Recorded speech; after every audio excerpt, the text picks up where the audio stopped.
的歌写一首火一首，但全网却哭着跪求你别写了，一切只因为你重生到一个快要挂掉的癌症患者身上。只有写出好歌才能续命。此时医院病房内，当你再次醒来，一名身穿白大褂的医生站在你面前。你醒了，有个很不幸的事情要告诉你，你的咽喉癌已经开始恶化了，最多只剩1个月的时间了。回家想吃什么就吃点什么吧。你刚刚接受完原主的记忆，只感觉脑的眩晕。1个月，难道自己刚穿越过来就要挂了？你拿起诊断书，转身走出诊室。走廊里每个人都行色匆匆，你感觉自己像被整个世界抛弃了，孤独、无助、绝望，各种情绪交织将你淹没。你扶着墙缓缓地走到了医院外，空气很新鲜，阳光很明媚，可你却感觉不到温暖。就在你情绪即将崩溃时，脑海中突然响起机械提示音，检测到宿主情绪崩溃，神级文娱系统绑定成功，收集他人故事可解锁相应歌曲，1万影响力可增加1天寿命。你猛地一怔，巨大惊喜如电流般传遍全身，你用力掐了掐胳膊，好疼，看来这不是梦。你深吸了口气，让自己冷静下来，自己有系统了，那就意味着不用死了。可这个1万影响力怎么做到的？你想到大兵每天连麦听网友分享自己的故事，直播间人气很高，动辄几10万在线，可自己只是无名小卒，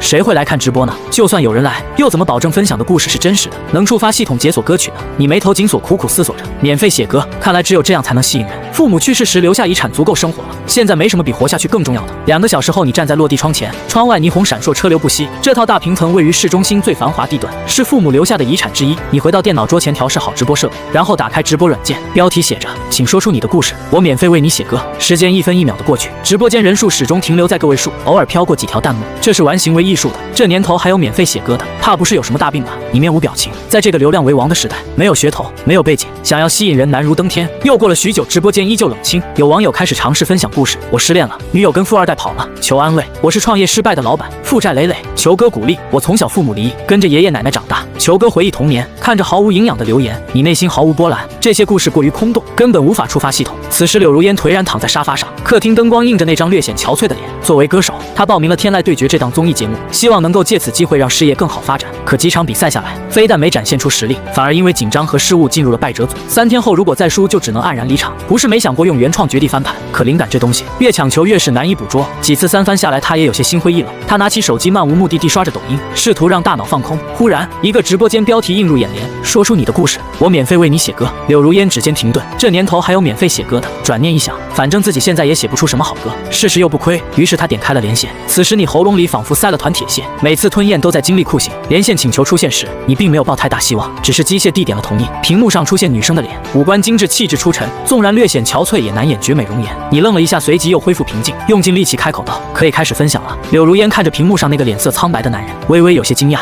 嘴唇毫无血色，看起来像得了某种重病。他心中涌起莫名情绪，或许是同病相怜，没急着开始分享，而是先刷了波价值1000元的礼物。原本只有个位数的观众开始缓慢增长，直播间里渐渐热闹起来。这时柳如烟也开始讲起了自己的故事。我和小月从小一起长大，她一直想当歌手，我想当警察，我们一起上学，一起放学，一起做着关于未来的梦。她有一副好嗓子，唱歌特别好听。我说你以后一定能成为大明星，她总是笑着说，那你以后就要当保护我的警察姐姐。我们约定好一起努力。高3那年，我记得那天雨下得特别大，我们正在上课，班主任突然把小月叫了出去。我当时也没多想，只以为是普通谈话，后来才知道小月父亲在执行任务时不幸牺牲了。我无法想象那一刻小月是怎样的心情。后来他报考了公安大学，他说要替父亲完成未尽的心愿，而我考上了川音，替他完成未尽的心愿。我们都在对方的路上继续前行。大学毕业后，我们都在忙于各自的事情，好几年都没有联系。可当我再次见到小月，却是在她的葬礼上。她为了保护群众被歹徒连捅13刀。说到最后，柳如烟已经泣不成声。直播间里弹幕静默了许久。与此同时，你脑海中久违的系统提示音响起，恭喜宿主解锁歌曲，暮色回响。随后一段信息洪流涌入脑海，包括歌词编曲都已经被你所接受，整首歌情绪饱满，尤其是歌词，那些无法挽回的遗憾，难以忘却的记忆，满意在字里行间。你打开软件，把脑海中的信息以文本形式写出来。柳如烟分享结束后，见你端坐在电脑前剧烈咳嗽，主播还好吧？实在不行就别硬撑了，早点下播去医院吧。你语气愈发虚弱，没事的，你现在只想尽快把歌写出来发送给这个女孩，能否活下去全靠对方了。直播间变得安静无比，只有噼里啪啦的键盘打字声。这就开写了，写歌要灵感的，哪能说写就写？怕不是随便糊弄吧？直播间里质疑声此起彼伏，你却充耳不闻，手指在键盘上飞舞。现在的你没时间理会这些弹幕，身体状况越来越差，时间紧迫，你必须尽快把歌写出来发送给对方，这是你活下去的唯一希望。10几分钟悄然而逝，你转向镜头，嘴唇翕动，每个字都耗尽了你全身力气，把你的邮箱私发给我。柳如烟怔住了，纤长睫毛微微颤动，哪怕心中对这个男生还残存着几分微弱期待，可这短短的10几分钟又能写出什么？换作是他，光歌词就得反复推敲，更别提旋律了。这时你的声音再次响起，语气中带着些许焦急，快点啊！柳如烟自嘲地想着，1000块都花了，哪怕写的歌不怎么样，也应该尝尝咸淡。于是将邮箱地址发送了过去，很快压缩包文件发送过来。当看到文件内容时，他愣住了。这首《暮色回响》真是10几分钟写出来的吗？柳如烟呼吸不自觉加快，白皙的脸颊上泛起淡淡红晕。这首歌无论旋律还是编曲都堪称完美，更让她震惊的是混音也很出色，简直难以想象10几分钟搞定的作品完成度竟然这么高。对方发来的文件是半成品，只需输入参数就能用软件生成伴奏。柳如烟时而蹙眉沉思，时而点头，完全沉浸在音乐世界里。她已经迫不及待想看到这首歌最终的成品展示效果。直播间在线人数不降反增，弹幕越来越多，各种猜测、质疑、调侃热闹非凡。柳如烟完全没注意到这些，伴奏已制作完成。此时她正戴着耳机熟悉歌词和旋律。半晌过后，酝酿好感情的柳如烟睁开美眸，缓缓开口：“主播介意我在直播间唱这首歌吗？虽说免费写歌，但以这首《暮色回响》的质量，1000块礼物打赏不够，他可不会厚颜无耻到照单全收，必须得征求对方同意。”不等你说话，直播间网友便已经急不可耐：“小姐姐快唱吧，声音这么好听，哪怕再垃圾的歌也会别有风味。”你苍白的脸上挤出笑意：“歌给你了，想唱就唱吧。”你坐在电脑前的身体也开始摇摇晃晃，你巴不得对方在人多的地方唱《暮色回响》，毕竟听到这首歌的人越多，你所获得的影响力也就越大。柳如烟微微颔首：“那我就献丑了。”于是他点击播放按钮，舒缓旋律缓缓流淌。直播间网友猛地呆住，这旋律听着好高级的样子。随着前奏的结束，歌声响起。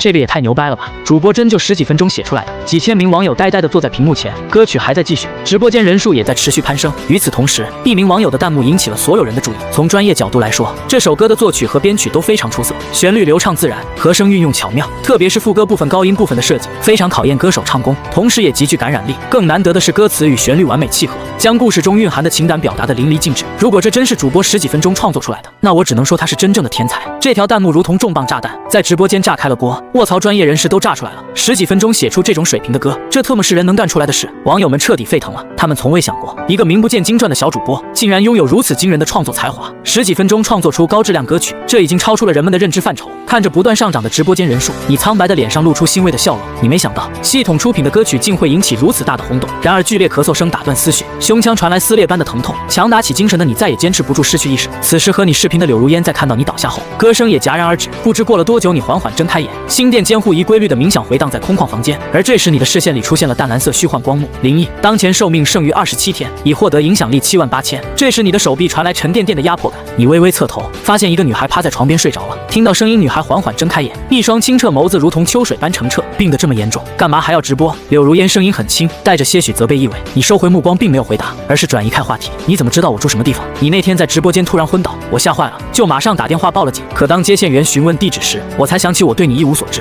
后来我就托关系找了个黑客，通过邮件用 IP 追踪到了你的地址。幸好咱们都在京都，不然真不知道该怎么办。柳如烟轻轻捋了捋额前碎发，你以后可不许再直播了，身体才是最重要的。你合上双眸，自嘲笑道：“谢谢你啊，没想到你这个将死之人还会有人在意。”不用猜也知道，失去意识后，眼前这个女孩并没有在直播间唱完整首歌，否则影响力不可能连10万都不到。对了，你上热搜了。说着，柳如烟拿出手机递给你，你接过手机，指尖在屏幕滑动，热搜榜上《暮色回响》排名第27，带病主播免费写歌昏倒在直播间排名第36。有很多网友都好奇这首歌，但对你昏倒这件事几乎没人在意。零星的几个评论还都是质疑你在炒作。柳如烟看着你说：“你为什么会想起免费写歌？更何况你的身体？”你翻看着评论，脸上没有任何表情。过了半晌，缓缓开口：“我时间不多了，总得留下点什么，好证明这个世界我曾来过。所以希望你能把那首歌带到更大舞台。趁生命还没走到尽头，我想用歌曲记录更多人的故事。”你把写歌续命，用对方能听懂的委婉方式表达了出来。只不过这些话落入柳如烟耳中，却变了种味道。兴许是她心思细腻，又或是共情能力极强，从只言片语中听到了你对生命的渴望，以及对世界的无限眷恋。一股心酸涌上心头，泪水在眼眶里打转。柳如烟强忍着不让他们掉下来。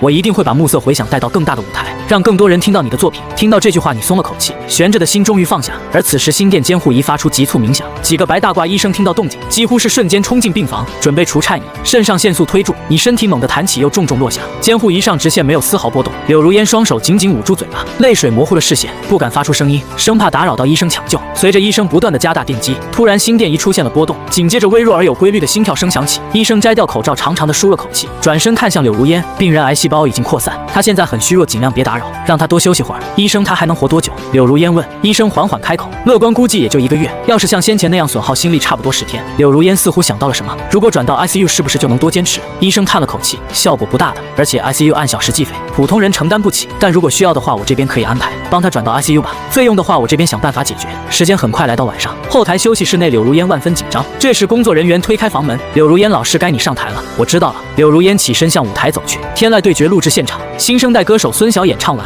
她身着黑色皮衣，铆钉闪烁，台下掌声雷动，4位导师脸上都露出赞许神色，汪海更是直接起身为她鼓掌。孙晓的演唱很有爆发力，这首摇滚被她演绎的淋漓尽致。娜美也点头表示赞同，她的舞台表现力很强，能迅速点燃现场气氛，是个好苗子。如今只剩最后的晋级名额，接下来还剩2名参赛选手，其中宋婉在上轮比赛中的表现赢得了娜美认可，陈谦却持有不同意见。我倒是比较看好柳如烟，她上轮的失误主要是心态问题。最后2场比赛所有人都十分关注，柳如烟容貌更为出众，之前的表现也都很是出色，如果不是上轮比赛发挥失误，肯定能够进入决赛。宋婉虽然也很强，但明眼人都能看出2者间的差距，但是无绝对。宋婉舅舅是天籁对决的项目制作人，最后这场生死赛，对方是否会使用大召唤术，谁也无法保证。主持人拿着手卡走上舞台，让我们为2位选手加油，希望他们发挥出最佳水平。话音刚落，台下响起雷鸣般的掌声，各种支持柳如烟的呐喊此起彼伏，由此可看出她在观众心目中的受欢迎程度。事实上也确实如此，不仅现场观众，哪怕网上支持率也是柳如烟遥遥领先。主持人再次拿起话筒，接下来有请竞演歌手柳如烟。只见柳如烟身着白色晚礼服缓步走上舞台，柳如烟站在舞台中央，能够清晰地听到自己的心跳声。她试图平复内心的紧张情绪，可越是这样就越是紧张，拿话筒的手也在微微颤抖。前奏响起，喧闹人群逐渐安静下来。汪海与娜美看到柳如烟的紧张反应，觉得宋婉晋级应该是稳了。可当听到这首歌的前奏，2人脸色骤变。这首歌无论是弦乐还是混音，都体现出极高的创作水准。最重要的是，他们脑海中并未找到对应歌曲，也就是说柳如烟将要演唱的是原创歌曲，这对他们来说可不是什么好消息。已经跟宋婉舅舅夸下海口，一定会确保对方晋级，这要是办不到，无异于在打自己脸。随着前奏的结束，柳如烟空灵嗓音响起。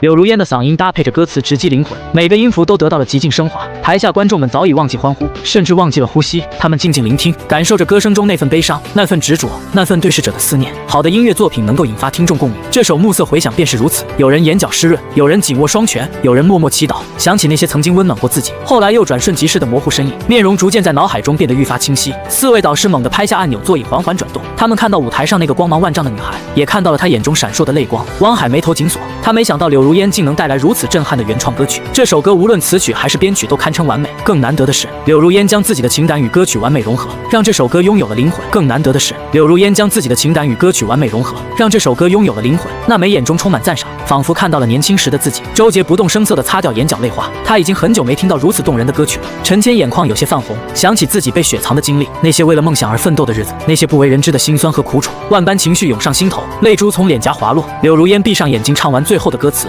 音乐停止，灯光亮起，全场寂静无声。突然雷鸣般的掌声响彻整个演播厅，太好听了！这首歌叫什么名字？女神，你唱得好棒！观众们疯狂呐喊，挥舞着手中荧光棒。4位导师纷纷起身为柳如烟鼓掌。这首歌是你自己写的吗？汪海表情激动，尾音中带着微不可察的颤抖。不是我写的，是我朋友写的。柳如烟想起那张苍白而又帅气的面容，情绪变得很是失落。娜美迫不及待地问：他叫什么名字？可以告诉我们吗？他叫林毅。周杰喃喃自语：这个名字第一次听到，很难想象这首歌是乐坛新人写的。汪海眉头紧锁，手指轻轻敲击着桌面，目光中带着探究。这首歌的完成度很高，林毅肯定花了不少心思吧。汪海转头看向周杰和陈谦，你们也都是创作型歌手，像这样的歌大概需要多长时间？周杰沉吟片刻，缓缓开口，这首歌旋律抓耳，歌词也很有深度，编曲更是恰到好处。如果换作是我，至少得半年时间，而且还不一定能达到这种效果。陈谦深有同感地点了点头。周天王说的对，这首歌完成度太高了，我估计林毅至少用了1年时间来打磨。汪海和娜美对视，两人眼中都充满了震惊。1年这也太夸张了吧？汪海转头看向柳如烟，这首歌林毅大概用了多久时间创作？他希望从对方口中得到肯定的答案。柳如烟看着4位导师，最终还是如实说道，他只用了10几分钟。10几分钟？汪海瞳孔骤缩，像是听到了什么不可思议的事情。你确定吗？陈谦直接站起身，口中喃喃自语，10几分钟这怎么可能？娜美更是斩钉截铁的否定，绝对不可能，我年轻时也才思泉涌，可即便如此，也无法在10几分钟内创作出如此佳作。这首歌的旋律、歌词、编曲都达到了极高水准，没有长时间的打磨和沉淀，根本不可能完成。汪海没有说话，只是眉头拧得更紧了。他相信柳如烟不会在这种事情上撒谎，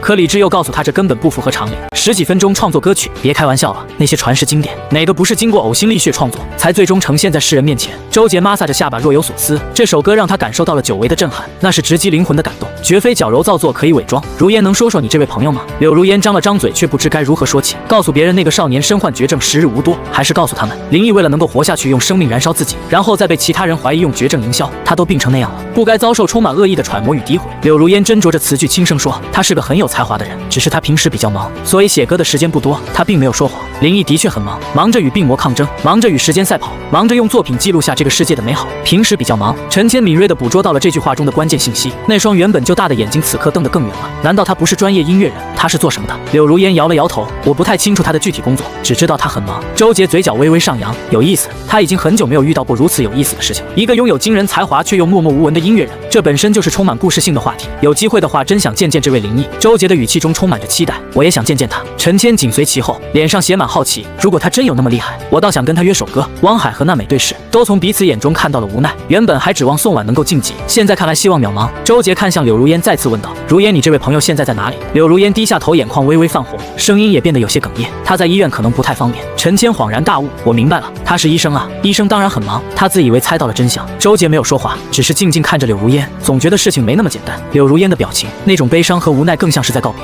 周杰再次开口，比赛结束后我们能去看看他吗？柳如烟犹豫了，她不知道该如何回答。林毅现在的情况恐怕不适合见客，可她又不想拒绝周杰，毕竟他的卧室里就贴着对方的海报。这时汪海和娜美耳麦里传来低语，两人神色微滞。汪海将所有人注意力吸引到自己身上，如烟啊，有件事我必须要指出，这首歌虽然很优秀，但原创歌曲是需要提前向节目组报备的，你报备了吗？柳如烟闻言瞪大眼睛，整个人都懵了，一时间不知该如何回应。他压根就没注意到比赛规则里还有这条。再说把伴奏交给节目组时，他们不就知道了吗？难道这个不算？还是说这些人在故意找茬？周杰和陈谦思绪被打断，全都难以置信地看着汪海与娜美，他们怎么也没想到这两人会在这时候发难。老汪，你这是什么意思？陈谦当即开口质问。没什么意思，规则就是规则。汪海避开陈谦目光，语气生硬。周杰也想要说些什么，却被汪海打断。周天王，我们作为导师更应该遵守规则。虽然很欣赏这首歌，欣赏柳如烟的演唱，可刚从耳麦里得到宋婉舅舅的指示，无论如何也要淘汰柳如烟。毕竟拿人手短，吃人嘴软，更何况他和娜美还指望着在宋婉舅舅的新项目里捞点油水。这时主持人登上台，脸上带着职业化笑容。很抱歉，如烟，根据比赛规则，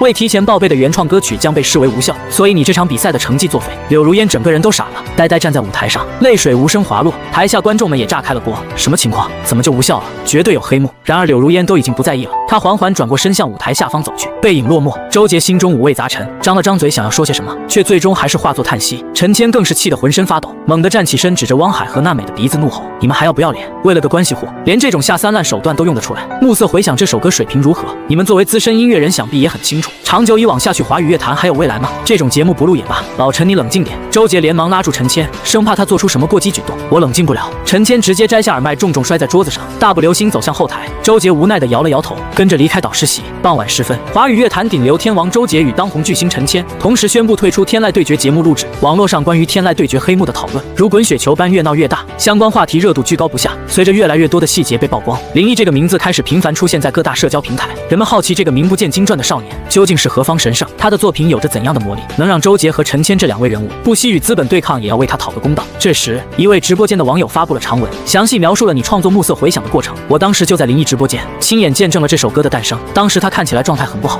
像是得了什么重病。柳如烟跟他连麦讲了个故事，然后他就开始写歌，从有灵感到完成，只用了10几分钟。我当时都惊呆了，这简直就是神！这条长文顿时引爆了整个网络，10几分钟写歌，这也太夸张了吧？肯定是剧本。很快就有网友找到了柳如烟在直播间演唱《暮色回响》的片段，虽然不是完整版，但那空灵嗓音、优美旋律以及饱含深情的歌词，还是迅速征服了无数网友。随着《暮色回响》热度越来越高，人们惊讶发现，这个才华横溢的少年，竟然是名不见经传的小主播。而他在直播间免费写歌的行为，也让无数网友感到懵逼，他是不是傻？这么好的歌，随便卖给哪个歌手都能赚大钱。此时重症监护室外，陈谦双手插兜，眉头紧锁；周杰双手环抱胸前，沉默不语。柳如烟从监护室出来，脱掉身上防护服，脸上写满了疲惫。两位导师，你们怎么来了？陈谦声音低沉，我们来看看他。柳如烟心中疑惑，你们是怎么找到这里的？陈谦解释说，打听了一路，最后还是从护士口中得知，有个癌症晚期的病人跟你说的名字一样。说完，三人再次陷入沉默。这时病房里传来轻微响动，你缓缓睁开眼，意识逐渐恢复清明，眼前再次出现淡蓝色光幕。当前寿命剩余33天，已获得影响力86000，寿命增加了6天。你松了口气，这证明系统确实能够让你活下去，只是死亡的阴影依旧如影随形，必须尽快创作出更多歌曲。你想回到正常人的生活，想自由呼吸，肆意奔跑。你的思绪被轻微的说话声打断，你转头透过玻璃窗，看到站在外面的周杰和陈谦，华语乐坛的顶流天王和当红巨星，他们怎么会在这里？不过旋即就被巨大的惊喜所包裹，只要能给这俩人写歌，以他们的粉丝基础和影响力，一定能让自己获得更多寿命。你用尽全力扎着坐起身，按响床头呼叫器。没过多久，柳如烟换好防护服，重新走进病房，紧接着几名护士和主治医生也鱼贯而入。我想出院。林毅开口，声音虽然虚弱，却透着坚决。不行，柳如烟想都没想，直接拒绝。你现在的情况怎么能出院呢？主治医生皱起眉头，语气严肃，以你目前的身体状况，离开重症监护室只会加速病情恶化。可我感觉身体已经好了很多。林毅据理力争，那是因为在重症监护室，各种仪器和药物能帮你缓解病情。主治医生耐心解释，试图打消你出院的念头。见出院无望，林毅只好退而求其次，那能把我转到普通病房吗？这次态度异常坚决，众人面面相觑，一时间竟不知该如何是好。主治医生沉吟片刻，无奈地点了点头，也只能这样了。不过你要有心理准备，他的情况随时可能恶化。转到普通病房后，林毅明显感觉轻松了许多，虽然身体依旧虚弱，但至少呼吸间不再充斥着消毒水的气味。他看向柳如烟，轻声说，能请周天王和陈老师进来下吗？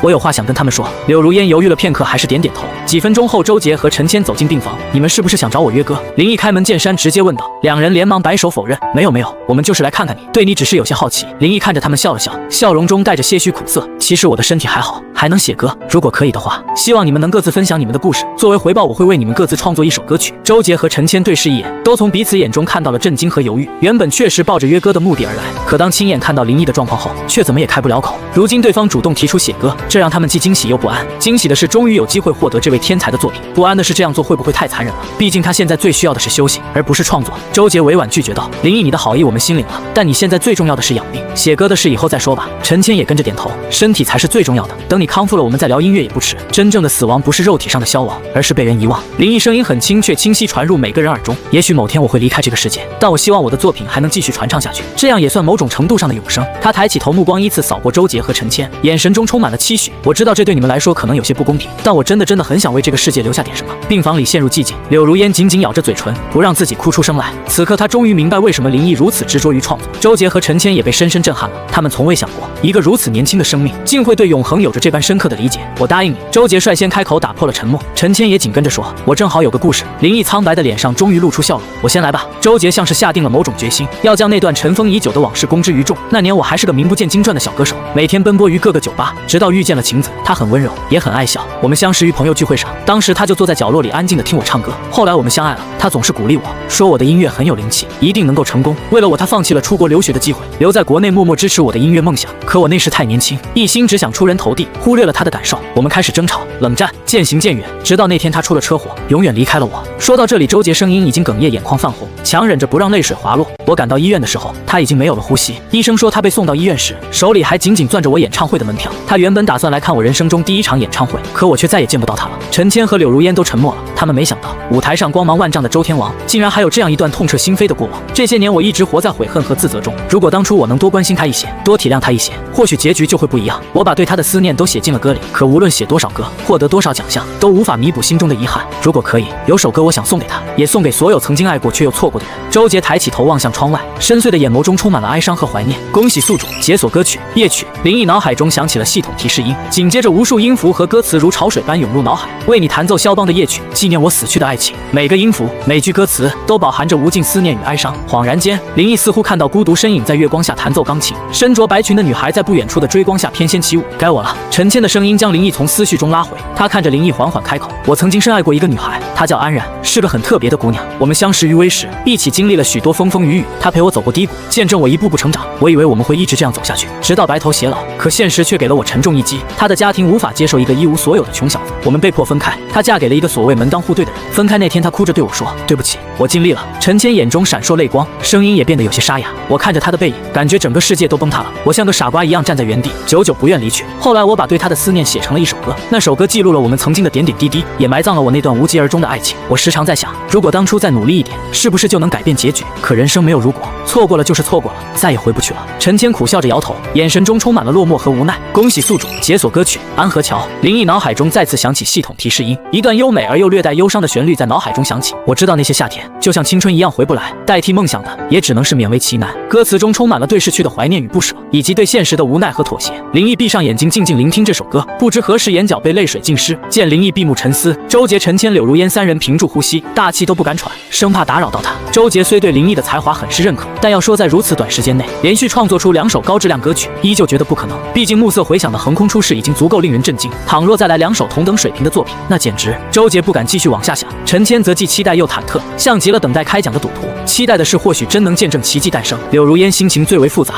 一方面她比任何人都清楚林毅的创作速度，另一方面她又担心林毅身体能否承受住如此高强度创作带来的负荷，毕竟那可是极其消耗心神的。然而仅仅过去了不到2分钟，林毅便缓缓睁开眼睛，那双原本暗淡无光的眸子，此刻竟闪烁着点点星光。他示意柳如烟帮他拿来纸和笔，实际上他恨不得听完故事后立刻开始创作，可那样未免也太骇人听闻，他可不想被当成怪物抓起来切片研究。即便如此，眼前这幕依旧让周杰等人震惊不已。这就开始写了。陈谦瞪大双眼，脸上写满难以置信，甚至怀疑自己是不是出现了幻觉。周杰也没好到哪去，那双不大的眼睛此刻也瞪得溜圆，努力平复着内心震撼，试图让自己看起来不那么失态。柳如烟则满脸担忧，快步走到病床旁，将纸笔递给林毅：你现在感觉怎么样？要不要先休息？我没事。林毅接过纸笔，冲他笑了笑，然后在众人惊愕的目光中奋笔疾书起来，笔尖划过纸张，发出细微声响。周杰和陈谦不约而同地凑过去，他们倒要看看这位天才究竟是如何创作的。然而当看到纸上那一行行跃然而出的歌词时，再次被震惊得无以复加。为你弹奏肖邦的夜曲，纪念我逝去的爱情，而我为你隐姓埋名，在月光下弹琴。周杰轻声念着，他仿佛看到曾经的自己在月光下为晴子弹奏钢琴，那熟悉的旋律，那动人的场景，让他瞬间红了眼眶。我知道那些夏天就像你一样回不来，我也不会再对谁满怀期待。陈谦则怔怔看着这句歌词，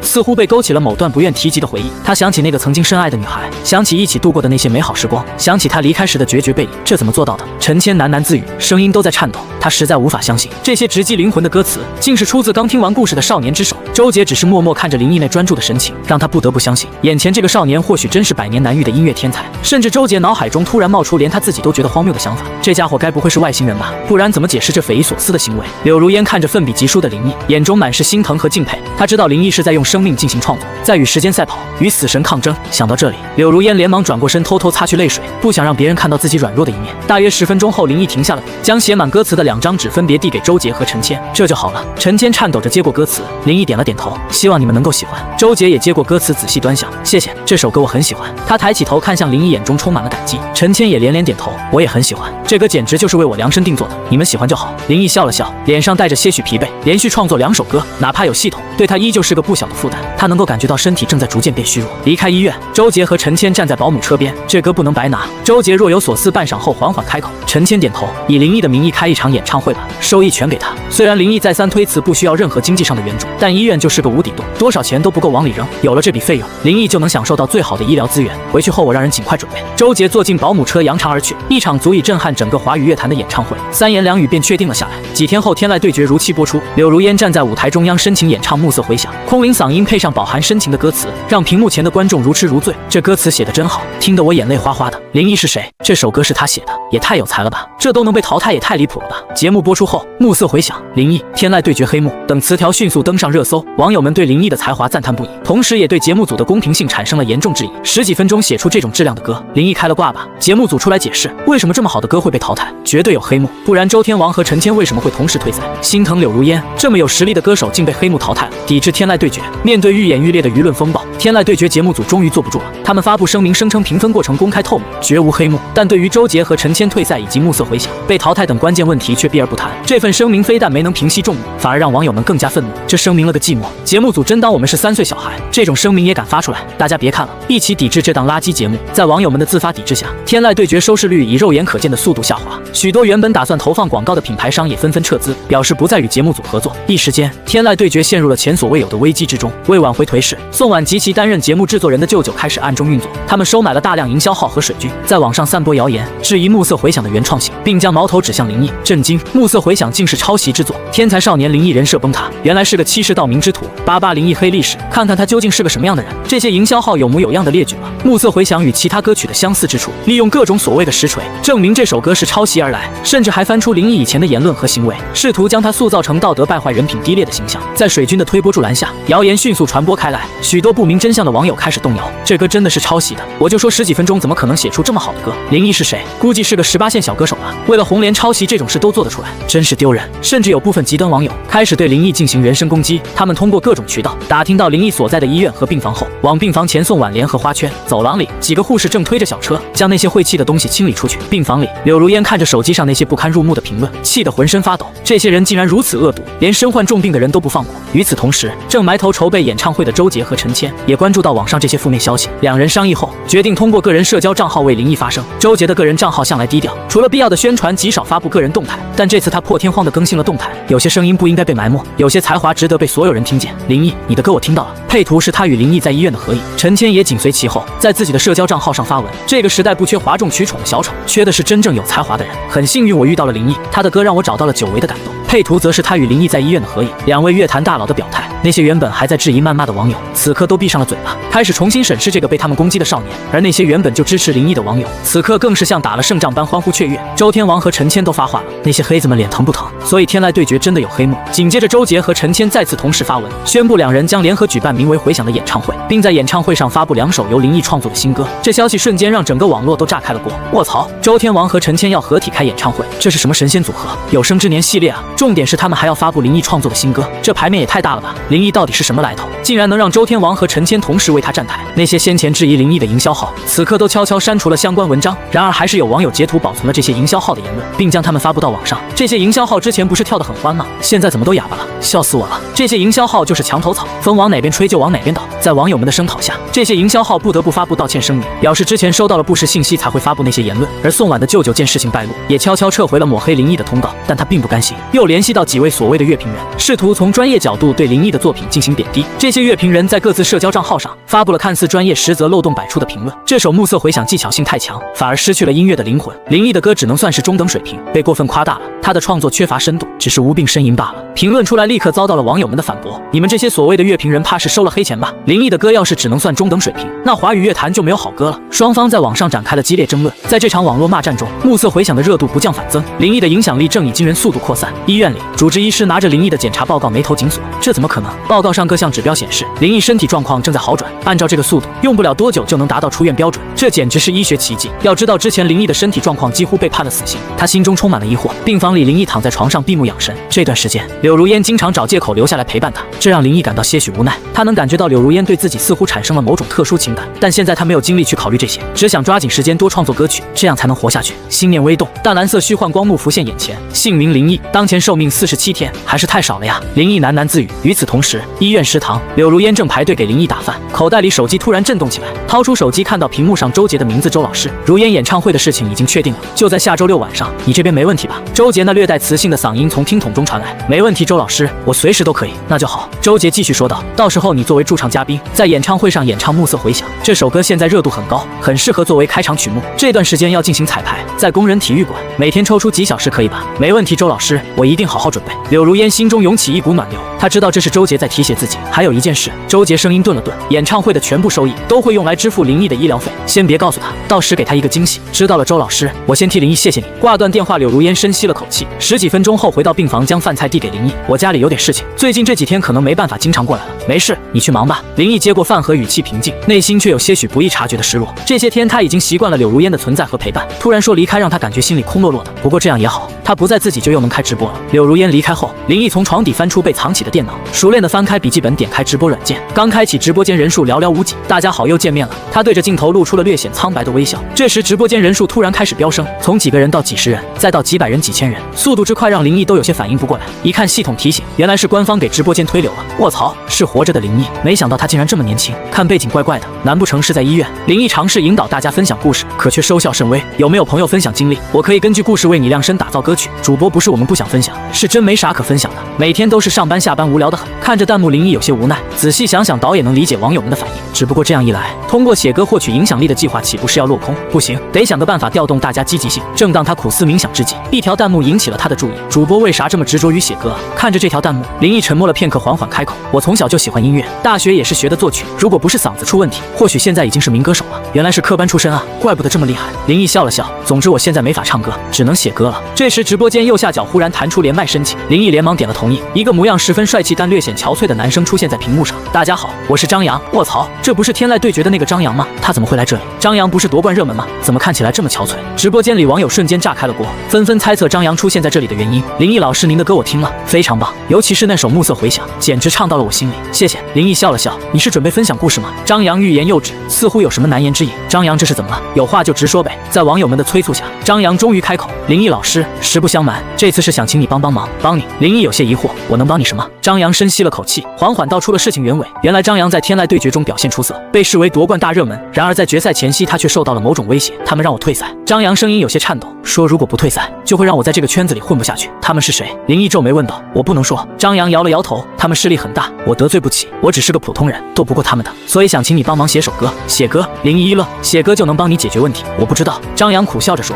现在真的脑子很乱。我知道了。林毅沉思片刻，讲讲你的故事吧。张扬苦笑着说，故事其实很简单也很普通。我出生在偏远小山村，小时候家里很穷，喜欢唱歌，但没机会接受专业训练。为了追逐音乐梦，独自来到首都打拼。这些年做过服务员，送过外卖，当过建筑工人，什么苦都吃过。但我从没放弃过自己的梦想。我相信只要努力，总有一天会站在属于自己的舞台上。后来我参加了天籁对决，一路过关斩将走到现在，我以为终于可以实现自己的梦想了，可没想到。说到这里，张扬的声音哽住了，没有再说下去。忽然你的脑海中响起系统提示音，恭喜宿主解锁歌曲《像我这样的人》。随后歌词、旋律、编曲、混音等内容全都涌入脑海。有人开始在弹幕上打赌，猜测这次他会用多久时间。我赌1包辣条，这次怎么也得1小时起步。1小时你也太小看主播了吧？我赌半小时，楼上怕不是来搞笑的吧？你以为写歌很容易？我赌5毛，你输定了。赌就赌，谁怕谁？输了直播吃键盘。张扬倒没那么紧张，实际上也就抱着试试的心态。如果林毅能写出好作品，那他就算硬扛资本，也要把这首歌带到决赛舞台上。倘若不能，或许会选择暂时低头。究竟如何选择，其实他现在也拿不定主意。好了，邮箱地址私信给我。不到10分钟，林毅再次看向镜头，这就完事了。我没听错吧？10分钟？你管这叫写歌？这是在写作业吧？张扬也愣住了，他没想到林毅会这么快写好。收到邮件后，半信半疑地点开邮箱，下载林毅发来的文件。除了歌曲简谱，竟还有一段小样。戴上耳机，点开播放键，张扬跟着歌词哼唱起来。一段略显忧郁的前奏响起，瞬间将他拉入那个孤独的世界。低沉而富有磁性的嗓音唱出了张扬的心声。他脑海中浮现出那个怀揣梦想，却在现实中屡屡碰壁的自己，眼眶湿润了。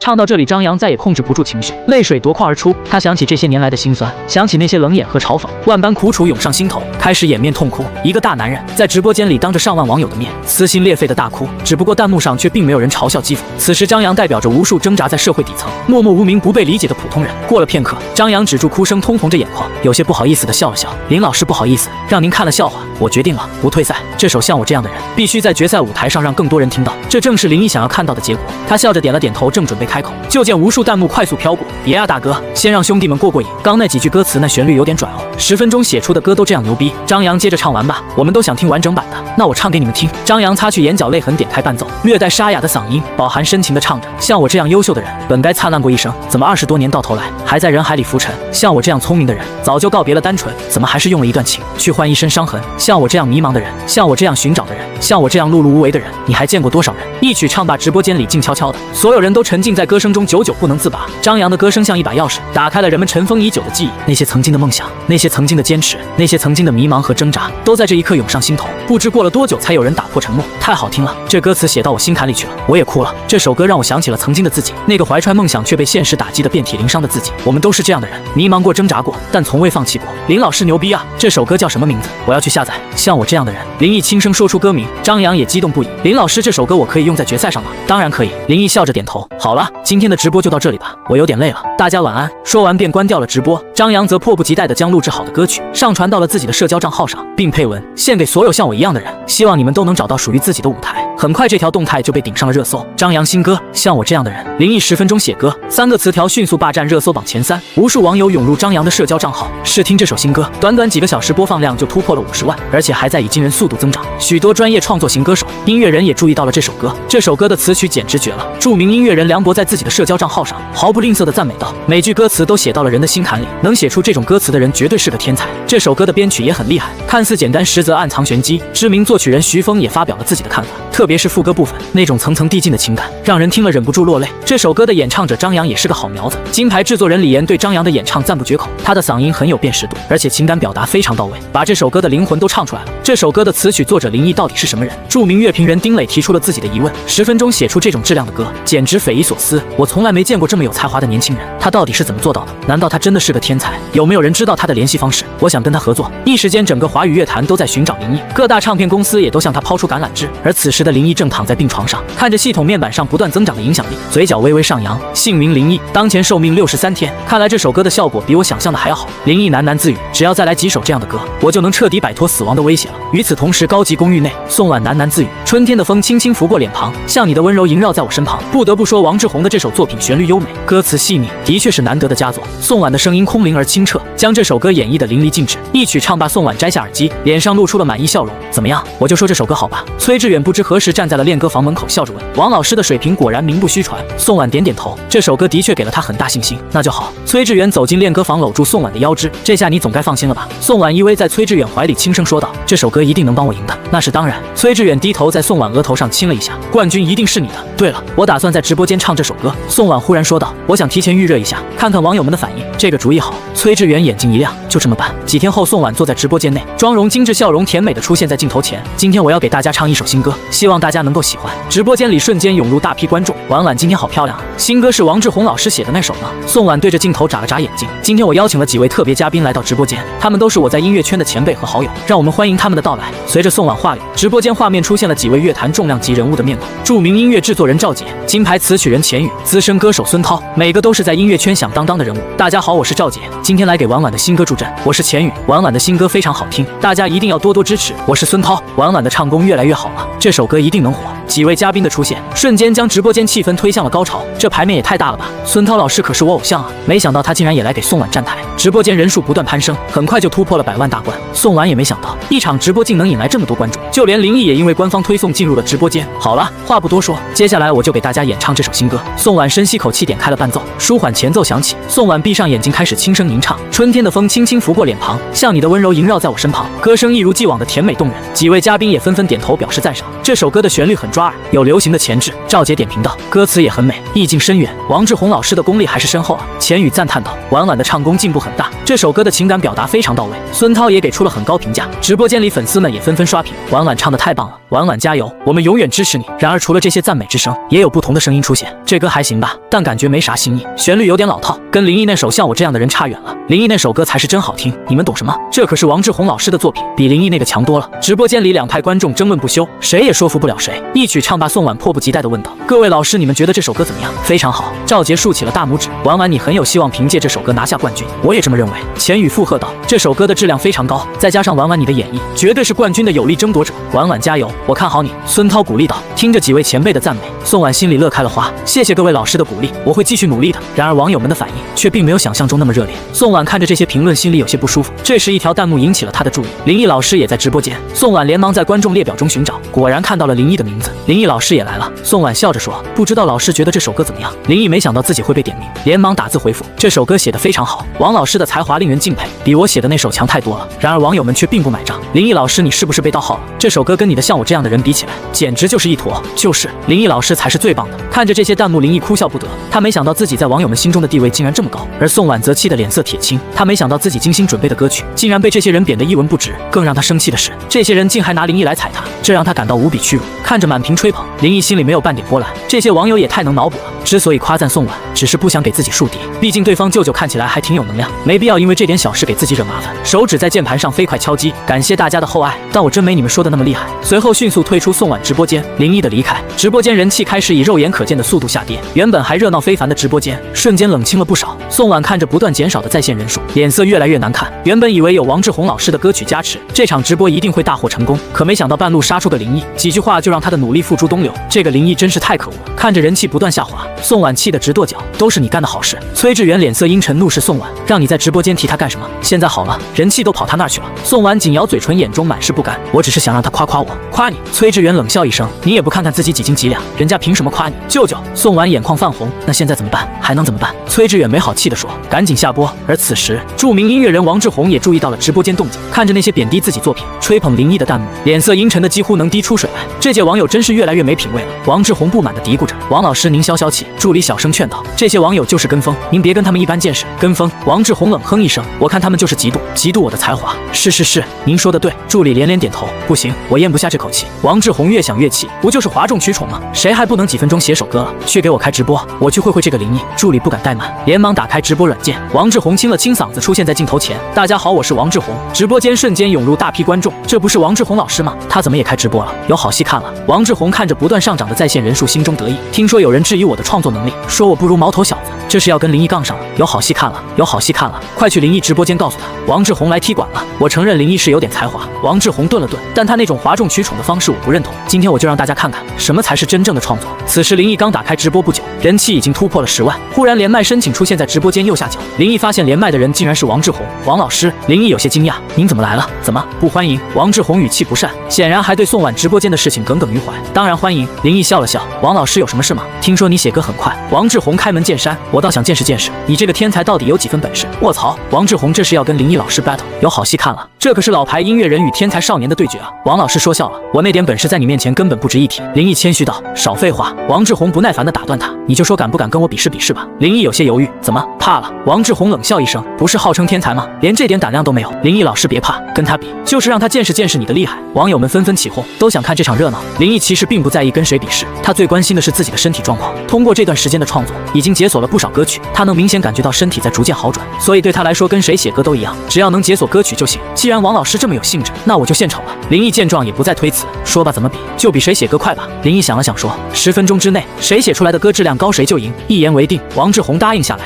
不过我有个条件，我需要故事作为创作的灵感。林毅解释，故事。王志宏皱了皱眉，这算什么条件？他虽然表面上看起来很镇定，但内心其实并没有十足把握。毕竟10分钟时间实在太短了，必须尽快想出好的旋律、好的歌词，否则输给林毅，那这张老脸可就没地方搁了。两人 battle 的消息迅速传遍整个网络，无数网友涌入林毅的直播间，想要见证这场史无前例的对决，甚至就连宋婉和崔志远也悄悄进入了林毅直播间。这个林毅还真是不知天高地厚，竟然敢跟王志宏比试。宋婉看着屏幕不屑地撇了撇嘴，自取其辱。崔志远冷笑一声，王志宏是什么人？那可是乐坛的常青树，岂是他一个毛头小子能比的？而在工人体育馆彩排现场，周杰、陈谦、柳如烟等人也被助理告知了这件事。陈谦一听顿时来了精神，这可有意思了，快去看看。几人也不彩排了，招呼所有人来到后台会议室，用大屏幕进入了林毅直播间。这王志宏也太不要脸了吧，去跟后辈比试。陈谦看着屏幕上的王志宏不满地说，这可不像是他的风格。周杰摸着下巴若有所思，忽然想到什么，走到旁边拨通电话，菲姐是我。他语气中带着几分尊敬，怎么想起给我打电话了？孙菲菲声音柔和却透着一股子疏离，毕竟他已多年不问乐坛之事，与这位昔日后辈的联系也仅限于逢年过节的问候。我听说您最近在找人写歌。周杰也不绕弯子，开门见山地问道，是有这么回事？孙菲菲并未否认，怎么你有兴趣？我可不敢在你面前班门弄斧。周杰笑了笑，不过我这倒是有个人选，或许能让你满意。孙菲菲来了兴致，谁啊？林毅。孙菲菲重复了一遍，脑海中搜索着这个名字。她已许久不关注乐坛，对这个名字自然陌生得很。您可能不知道他是个新人，但非常有才华。周杰解释道，他现在正在直播和王志宏比试写歌呢。和王志宏比试？孙菲菲更惊讶了，这年轻人有点意思，您去看看就知道了。他写歌的方式很特别，需要听别人的故事才能激发灵感。孙菲菲沉吟片刻，我去看看。挂断电话，他打开直播软件，找到了林毅的直播间。这小子长得还挺帅。此时的直播间早已炸开了锅，卧槽，孙菲菲竟然来了，我没看错吧？菲姐怎么会来这里？难道她也是灵异的粉丝？看着满屏弹幕，孙菲菲心中更多了几分好奇。几十万在线人数，这个灵异竟能让这么多网友追捧，而且还敢跟王志宏比试写歌，他倒要看看这个能让周杰如此推崇的年轻人究竟有什么本事。与此同时，王志宏也看到了孙菲菲进入直播间的提示，连忙打字：“菲姐也来了，要不我给你也写一首。”孙菲菲在乐坛的地位无人能及，如果能让她唱自己写的歌，那自己的身价必定水涨船高。然而孙菲菲只是淡淡的回复：“谢谢王老师，不过不用了。”看着回复，王志宏脸色一阵青一阵白，直播间里网友们也纷纷嘲讽：“菲姐霸气，王志宏还是省省吧。”看着这些弹幕，王志宏气得浑身发抖。这个孙菲菲还真把自己当回事了，不就是唱了几首破歌吗？有什么了不起的？还有这些网友，他强压下心中怒火，继续构思自己的歌曲。而此时林毅也收到了孙菲菲的私信：“林毅老师你好，我是孙菲菲，我有个故事，不知道能不能作为你创作的灵感。”林毅看着孙菲菲的私信有些意外，这位乐坛天后竟然会主动联系自己。当然可以，林毅回复：“您请说。”孙菲菲迟疑了片刻，开始讲述自己的故事。那是一段关于青春、关于梦想、关于爱情的故事。故事讲完，林毅久久没有回复，孙菲菲有些忐忑，不知道自己的故事能不能打动这位年轻的音乐人。就在这时，林毅的回复来了：“谢谢您的故事，我已经有灵感了。”与此同时，系统提示音在林毅脑海中响起：“恭喜宿主解锁歌曲《千千阙歌》，恭喜宿主解锁歌曲《传奇》。”为避免过于惊世骇俗，林毅并没有第一时间搞定2首歌，而是装模作样的苦思冥想，还时不时看屏幕上的王志宏。只见王志宏抓耳挠腮，冷汗直流，似乎创作的十分艰难。这老头不会真写不出来吧？那样可就没意思了。时间1分1秒过去，网友们也逐渐提起了心脏。我怎么感觉比我自己考试还紧张？这可是10分钟现场创作，而且还是跟王志宏这种老牌音乐人比，压力太大了。又是老牌音乐人，又是天后，林毅老师哪见过这么大阵仗？估计这会儿脑子都空白了吧？林毅看了眼手机，时间到了，也该开始干活了。林毅忽然开始噼里啪啦敲击键盘，看到已经行动的林毅，王志宏内心也十分焦急，现在还没有半点头绪，怎么办？要输了。忽然他想起之前给某个歌手写过歌，那首歌他很满意，只不过这么久过去，对方并没有发表，或许可以拿来凑个数，先保住面子要紧，大不了到时再免费给那人写一首。他的歌可不便宜，相信对方一定会同意。于是10分钟后，王志宏率先拿出成品，并公示给网友们阅览。不愧是老牌音乐人，这速度也太快了吧！绝大多数网友看不懂乐谱，但光看歌词就知道王志宏写的这首歌特别有水准，这水平不愧是乐坛的常青树。有网友起哄让孙菲菲演唱一下，孙菲菲原本没打算唱，可看到歌词后觉得也挺不错，就试着唱了几句。往事像一场梦，将我的心轻轻触动，从前的我没法懂，人生路怎么会困难重重。刚开口，网友们就陶醉了，这首歌也写得太好了吧，跟菲姐的声音简直就是绝配。绝大多数网友开始担忧起林毅，这首歌质量太高了，林毅老师想赢很难。林毅老师，你可千万要顶住压力啊！直播间里网友们议论纷纷，都为林毅捏了把汗。王老师这首歌的确不错。孙菲菲给了王志宏一个肯定，听到夸奖，王志宏心中得意至极，挑衅的看了一眼林毅，暗道：小子，跟我斗你还嫩了点。林毅，你的歌呢？写好了没有？语气中带着些许轻蔑，显然已经胜券在握。差不多了。林毅淡淡回道，将自己写好的歌也发到了公屏上。林毅老师终于写好了，快让我看看写的怎么样。网友们顿时来了精神，纷纷看向屏幕，只见屏幕上赫然写着2个歌名：千千阙歌、传奇。卧槽，林毅老师竟然写了2首歌，10分钟写2首歌，这是人能干出来的事。直播间里瞬间炸开了锅，所有人都被林毅的操作震惊了。虽说过去了20分钟，2首歌似乎很正常，可最开始那10分钟林毅什么也没做，也就是说他的创作速度实际上是王志宏的2倍，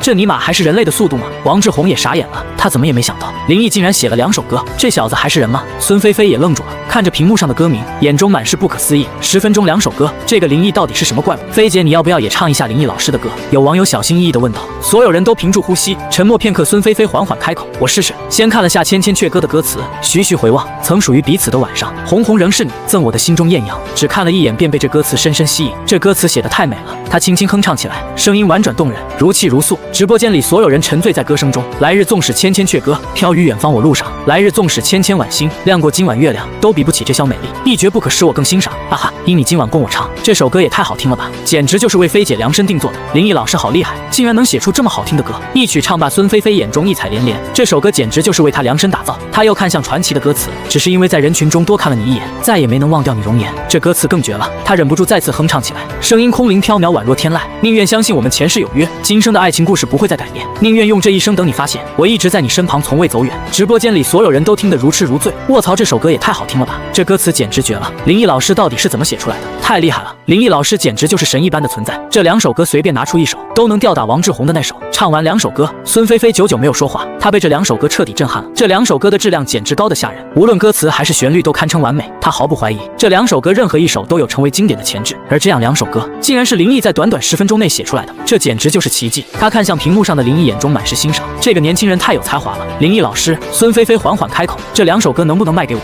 林毅一愣，随即摇头，这2首歌本来就是根据您的故事创作的，送给您了。如果没有孙菲菲的故事，这2首歌能否解锁还是个未知数。所以从某种意义上来说，这2首歌本就属于孙菲菲。当然这些话她不会说出来，毕竟系统的存在太过匪夷所思，说出来也没人信。送给我，孙菲菲显然没料到林毅会这么说。这2首歌的质量她再清楚不过，如果拿出去卖，绝对能卖出天价。可林毅竟然要送给她，这年轻人有意思。林毅点头，如果没有您的故事，我也写不出这2首歌。这番话在孙菲菲听来，却是林毅的自谦之词。他见过太多有才华的年轻人，恃才傲物，目中无人，像林毅这般才华横溢却又如此谦逊的实属罕见，这让他对林毅更多了几分好感。如果是别人，无论如何都会付钱，否则宁可不要。但林毅清澈的眼神以及谦逊的态度，让他不忍拒绝。更何况这2首歌他是真的喜欢，那我就收下了。孙菲菲点头，不过我孙菲菲从不占人便宜，这个人情我记下了。人情可比金钱要金贵得多，尤其是他孙菲菲的人情。您客气了。林毅笑了笑，没再说什么。孙菲菲能这么说，已经是最大的认可，能用这2首歌换来他的人情，已经很值了。毕竟孙菲菲在乐坛的地位有目共睹。直播间里网友们再次沸腾，林毅老师竟然把这2首歌送给了菲姐，这也太大方了吧！菲姐赚大了，这2首歌绝对能让她再火一把，何止是再火一把，简直就是王炸！所有人都被林毅的大方和才华所折服，而此时躲在屏幕后的崔志远，感觉心口一阵拥堵，花了6位数买的歌，还不如林毅免费给别人写的，这让他感觉自己像个傻子，被人耍得团团转。再看宋婉脸色难看到了极点，林毅人气越来越高，对他来说可不是什么好消息。这个林毅真是太可恶了。宋婉咬牙切齿地问：“舅舅，我们接下来怎么办？先看看情况再说。”这时直播间那一条弹幕瞬间吸引了所有人目光。王志宏，你还要脸吗？这首歌明明是我半年前花60万买的，你现在拿出来算怎么回事？音乐人程杰愤怒质问：“这名字有点耳熟啊！”卧槽，我想起来了，程杰不就是那个很有名的创作型歌手吗？他竟然说这首歌是王志宏半年前写给他的，这瓜有点大呀！王志宏这是翻车了。直播间里网友们瞬间沸腾，王志宏脸色煞白，额头上渗出细密汗珠，他怎么也没想到，一时情急之下竟然会犯下如此低级错误。更没想到的是，程杰竟会潜伏在直播间里。这下好了，原本想打压林毅挽回颜面，现在不仅目的没达成，反而把自己搭进去了。程杰，你听我解释。王志宏结结巴巴试图挽回局面，有什么好解释的？拿别人的歌来装逼，真是丢人现眼。网友们群情激愤，纷纷指责王志宏，这首歌确实是我之前写给你的，但你不是一直没用吗？我以为你不要了。王志宏越说越心虚，声音也越来越小，我不要了，我花60万买的歌我会不要？你别以为我不知道你在打什么算盘，你不就是想打压后辈，给自己脸上贴金吗？这首歌必须给我个说法，否则咱们法庭上见。王志宏面如死灰，这次是真栽了。如果程杰起诉，那他不仅要赔偿对方损失，还会面临身败名裂的风险。程杰，咱们有话好商量，别闹到法庭上。现在知道怕了，晚了。我给你1天时间，把这首歌的赔偿金准备好，否则你就等着收律师函吧。说完，程杰直接退出直播间。王志宏这下彻底凉了，谁让他装逼的？林毅老师才是真牛逼，10分钟写2首歌，而且质量还这么高。网友们纷纷开始吹捧林毅，看着满屏的嘲讽和谩骂，王志宏心中悔恨交加，自己这次是真的完了。如果时间能倒流，他绝对不会选择跟林毅比试，不仅输了比赛，还得罪了程杰，甚至有可能断送自己的前途。越想越害怕，越想越后悔。关直播，王志宏声音颤抖对助理说道，助理也吓坏了，连忙关掉直播。林毅也关掉了直播，看了眼系统面板，姓名林毅，当前寿命70天，70天还是太少了呀。这次直播获得的影响力并没有想象中那么多，难道是因为最近这段时间自己出现在公众视野的频率太高，导致听众的阈值升高，影响力下降？林毅猜测所谓的影响力应该指的是新增听众，看来他需要冷却期来重置这种阈值。想到这里，他决定这段时间先不开直播，也好让自己从高强度的创作状态中抽离出来，好好休息休息。于是接下来的几天，林毅过起了深居简出的生活，每天除了吃饭睡觉，就是看书听音乐，偶尔也会在医院的小花园里散散步，这让那些期待着他继续创作的网友感到失望不已。林毅老师怎么不直播了？是不是生病了？又过了几天，有消息爆出著名音乐制作人王志宏被歌手程杰起诉。这条新闻并没有掀起太大浪花，因为此刻所有人都被另一条新闻吸引了全部注意力。天后孙菲菲竟然决定退役，并将举办答谢歌迷粉丝的告别演唱会。这件事在网上掀起了滔天巨浪，粉丝们早就听说孙菲菲有退圈的念头，只不过碍于没有好作品，给自己的歌手生涯画上圆满句号。现在公开宣布要隐退，想必是有了让他满意的作品。顺着这条线索，粉丝们发现了孙菲菲在直播间演唱《千千阙歌》跟传奇的零碎片段，也是因此，林毅的名字再次进入大众视野。网上关于林毅的争论再次甚嚣尘上，有人说他江郎才尽，有人说他只是需要休息。但无论哪种说法，林毅这个名字已经深深地印在了人们心中。而此时的林毅正躺在病床上，享受着难得的宁静，阳光透过窗户洒在身上。与此同时，首都机场，一位身材高挑、气质出众的女子正款款走出。她身穿黑色长裙，勾勒出曼妙身姿，长发披肩衬得肌肤胜雪，精致五官在墨镜的遮挡下更显神秘。英姐，您慢点。助理小跑着跟在后面，手里拎着大包小包。林世英轻轻应了一声，步履不停。您这次回来是有什么特别安排吗？没有，就是想休息几天。那您怎么还把工作用的手机也带回来了？助理指了指林世英手中的手机。习惯了，他淡淡回了一句，目光却始终没有离开过手机屏幕。最近这段时间，网上都是关于孙菲菲退役以及告别演唱会的消息，这让林世英心中很是不爽。论实力，论人气，他自认不输孙菲菲，凭什么所有人目光都聚焦在那个老女人身上？英姐，要我说您就是太低调了。经纪人李姐的声音从电话那头传来，您要是也搞个什么演唱会，风头绝对盖过孙菲菲。你以为我不想？林世英撇了撇嘴，可我现在去哪找一首能让所有人闭嘴的歌？这还不简单？孙菲菲不是找那个林一写歌吗？你也可以找他呀。林世英一愣，随即反应过来，你是说那个10分钟写了2首歌的林一？对啊，现在网上都说他是百年难遇的音乐天才，您要是能让他给你写首歌，那还不是分分钟上热搜？这倒是个办法。林世英沉吟片刻，可我跟他又不熟，他凭什么给我写歌？以你的身份地位，找他写歌是他的荣幸，更何况咱们又不是不付钱。这倒也是。挂断电话，林世英打开微博，发现粉丝们都在评论区称赞他没天后架子，平易近人。他得意地笑了笑，手指在屏幕上飞快敲击，一条微博便发送了出去。林毅，听说你写歌很快，有没有兴趣帮我写一首？微博一经发出，立刻引来无数网友围观。卧槽，林世英竟然主动跟林毅约歌了，这可是天后啊！林毅这下赚大了。林世英这是要跟孙菲菲打擂台吗？而此时林毅正与主治医师进行谈话，这都多少天了，还不能出院？病房里林毅皱着眉头，语气中带着几分不耐烦，我都快闷死了，还不行？主治医师是个50多岁的中年男人，态度很坚决。你的身体状况虽然有所好转，但还不能掉以轻心。可我感觉已经好多了。林毅据理力争，你看我现在都能下床走路了，那也不行。主治医师寸步不让，万一病情反复怎么办？你必须再观察一段时间，天天观察，我都快成动物园里的猴了。林毅小声嘀咕。这时柳如烟急匆匆地走进病房，费用问题你不用担心，安心治疗就好。他以为林毅是因为费用问题才急着出院，林毅还想再说什么，却被柳如烟打断。等你康复那天，你想去哪儿，我都陪你。手机突然响起，柳如烟点开是条微博消息，新晋天后林世英想跟林毅约歌。他看着屏幕上的文字，眉头微蹙，把手机递给林毅，你怎么看？接过手机，看着林世英的微博内容，林毅眉头紧锁，高高在上的语气让林毅很不舒服。这林世英听说过，乐坛新晋小天后，据说风头正盛，已经隐隐有盖过孙菲菲的趋势。最近网上到处都是关于她的新闻，不过这语气也太不把自己当回事了吧。林毅把手机还给柳如烟，你帮我回她吧，就说我的规矩是让她分享真实故事，否则免谈。柳如烟点点头，她也觉得林世英的态度让人很不舒服，纤细的手指在屏幕上飞快敲击。不好意思，林毅写歌需要听真实故事，如果您能提供，他很乐意为您创作。林世英看着手机屏幕，差点把手机捏爆，岂有此理，竟敢拒绝我！她是林世英，乐坛新晋天后，坐拥粉丝千万，随便发条微博都能引爆热搜的存在。平时都是别人求着她写歌，什么时候轮到她主动约歌还被人拒绝了？这简直是奇耻大辱！分享故事，她以为她是谁？有什么资格听我的故事？林世英越想越气，精致的五官都扭曲了。她能走到今天这个位置，靠的可不仅仅是实力，那些见不得光的往事，那些隐藏在华丽外表下的肮脏交易，随便拎出来一件都足以让她身败名裂。这些秘密怎么可能分享给陌生人？不识抬举的东西！林世英恶狠狠地骂道，将手机丢给助理，旋即换上笑脸跟接机的粉丝打招呼。这件事不可能就这么算了。很快，关于林毅拒绝林世英约歌的消息在网上迅速传开，营销号们如同闻到腥味的猫蜂拥而至，各种抹黑林毅的言论铺天盖地而来。